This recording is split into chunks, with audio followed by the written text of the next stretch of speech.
All right, welcome to practice problem number 4. This one's going to be different than the other three, and you'll see why right away. This is the easier of the stoichiometry problems. I'll show you why. There's a little trick if we have certain conditions with these ones that you guys will like. These conditions don't technically happen. I mean, we can make them happen in lab, but it is one way to look at this style of problem. So it says at STP, and that's the key. All right. To do this kind of problem, that's the key. How many liters of CO2 can be produced in the combustion reaction with 100 grams of LP, which is liquid propane, which is C3H8. All right. So first of all, anytime I'm asked for something and I'm giving something else, right, that instantly tells us we have to do stoichiometry. Well, in order to do stoichiometry, we need a balanced chemical equation. So that's where we're going to start. So we know that it's combustion. So we have C3H8 plus we need to remember that we have the O2, and that's going to create a CO2 plus H2O, right?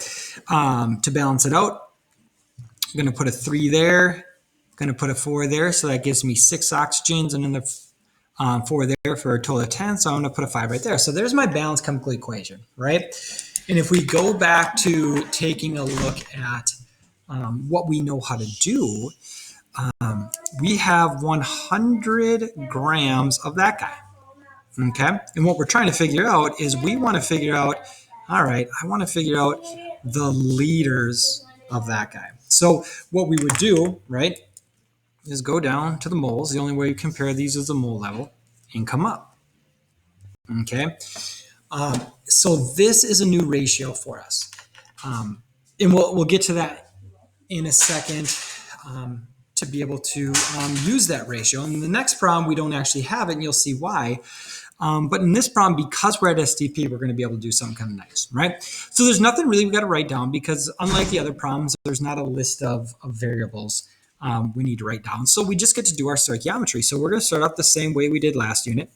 100 grams of C3H8, right?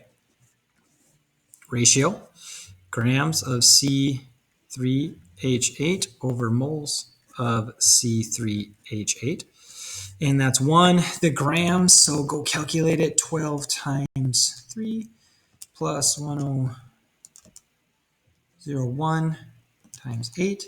And that gets us 44.08. Okay, grams are gone. Next step, mole to mole ratio. Again, we're pretty good at this. So there's nothing in front of there. So I have 1 mole of C3H8, and I have 3 moles of CO2. Okay, so that's gone. All right, so now we need to get to liters, and this is the new step, right?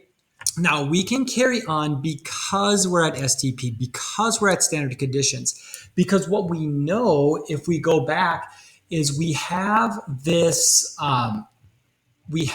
standard volume compared to moles called the molar volume, right? So what we found out earlier is we know that 1 mole of any gas at STP, right? So this is only at STP, is equal to 22.4 liters. Well, guess what? We can use that ratio right here. So easy gas law formulas, if they're at STP, it makes it simple. So again, we have 1 mole of any gas, in this case it's CO2, right? This only works for gases, is equal to 22.4 liters. Now again, this is only at STP. That's the key. But at this point, we're done because we were able to use that ratio. So we take 100 divided by 44.08 times 3 times 22.4, and we come up with 152 liters of CO2. Okay, now that sounds like a lot, and it is a lot, but it's not like we're having liters of milk or liters of cola. That's liters of gas, so they just spread out as much as they're able to at those conditions. All right, so that is a good quick look at a simple Stoich problem for gas laws using molar volume.